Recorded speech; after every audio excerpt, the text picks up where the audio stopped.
Okay, so we're going to work on a fried rice. Okay. Look at these colors. This is so beautiful over here.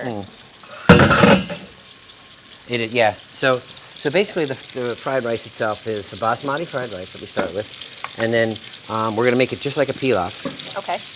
And what from there, do you mean by that? Pilaf like meaning that we're going to basically make it just like you would when you're cooking onions, garlic, putting white rice in there, and then covering it with either chicken stock or water. Okay. So it's the same theory, yeah. But it's just got we're just going to use basmati, and I really like vivid colors and things with rice itself. So yeah, and it's very simple. Like where again, I stick with olive oil. All right. All right.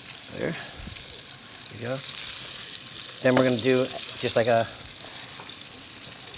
basmati little onion. And then instead of using garlic, I like to use a little bit of ginger. And I like to use the ginger on a microplane. So it gets almost pureed. Yep, get that going. And then basically, we're going to take the rice itself. Okay, and this is basmati rice, you said? Mm-hmm, basmati, yeah. And then we're going to put the rice in there. And you're going to fold it throughout so that the coating, the oil itself coats the whole rice. All right, and that's the important part, right? Mm-hmm. Okay. Yep. I like to use a little bit of there we go, coconut, and this is like it's almost like you can use the cream, yeah. Like that. Ooh, awesome. So got that, and then actually a little heavy cream in here too. Right in with the rice. Mm-hmm. Nice. Yep. That's probably going to give it really nice flavor. Use a little saffron. So I'm guessing that's how we got this beautiful color that we have. Turmeric. Yeah. Gorgeous. It's like okay. And then this is like it's not vegan, but it is vegetarian. Mm-hmm. So basically, what you want to do is it's like kind of a just like 20% more liquid to the actual rice itself. So this is going to stay on here. This will cook. Do you have a lot of vegan and vegetarian items on the menu? We do. Yeah, I do. Mm-hmm.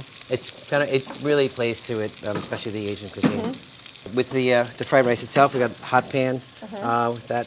I'm going to take a little ginger. Yep. I like red onions in there. Let that roll. And then also we have, and the eggs go in first, like right with the garnish itself. We're going to cook the fried rice. Yeah. So we're going to let that cook a little bit. So we're going to finish this out simultaneously. Got that. Got the eggs scrambled. Yep. Yes. And then it's awesome. The rice is like perfectly cooked too. Which I think is kind of hard to achieve on a stovetop. I don't think people give that enough credit. Yeah, no. Rice is challenging to get right. Right. Oh no. It's it's just a matter of like patience and like I said, like high heat all the time, but then once you get rice going, you want to kind of lower it down into lower heat. Okay. And then I got a little bit of a seasonal butternut squash. Which is something you never see in fried rice. Right. And then also, one thing I like to use, especially when you're home and you're doing a couple of different dishes, is utilizing some of the flavors that you'll have, like the fond from the scallops themselves. Mm-hmm. And if we take Brussels sprouts, throw them in there, and utilizing that scallop flavor. Awesome. I have to say, it smells great in here. There's so many different aromatics and things happening. It's unbelievable. I wish we had smell-o-vision. Get that. I like a little bit of green everywhere. Can't hurt. Add a little more color. Yep. So that again was the cilantro and scallions. Yep. Okay. And the reason the spoon is the best tool is you gotta taste it before you guess too.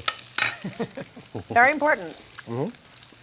So that's good. All right. And then Yum. Who wouldn't love to order this? So we'll finish this out like that. I love how you're always using seasonal ingredients. We have 5 minutes to go. So, so that's fun. And the one other thing is that we have like kind of we push eggs out just for about 45 minutes, really low heat, and then You mean we seconds? ended up 45 minutes. Minutes? Yeah, Really? 45 minutes. Yeah, at low heat. And we do that like periodically, and they go right from there, right into we kind of saute them out. But what I'll do is I'll take these and fold it into some panko. So it's basically, the other thing is we use vinegar in there too. You can just make a poached egg. Yeah. So we're just going to coat this, right? And again, keep your Pan's hot. All right.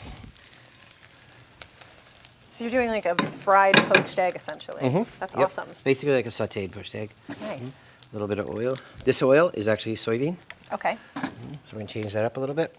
And then we have our egg here. And is there any reason you like the soybean oil, or? It just has no flavor. Yeah. You know, that's one thing with it. So we're gonna take this, Wow. we're gonna saute it. I can't believe that egg cooked for 45 minutes. That's so boggling Yeah. my mind. The thing the secret with it is that you have to, once you do it, you have to use it right away. Oh, okay. Because it's been, but it is above 140 degrees, so that's Okay. one thing that's good. So we're gonna just saute this out. Okay, and then this is gonna be finishing touch. An egg that's gooey in the middle, Just how I like it. Oh, and that goes right on the fried rice. right on top. Oh, looks so good. And then we'll finish it out with a little bit of salt. And then if we wanna so we make our, I do grow Thai chilies in Nectar's garden. So Awesome. I take those over and we dry them and then we grind them up. We make our own little sauce. Chili oil. So this is like, you know, again, we gotta stick with the colors.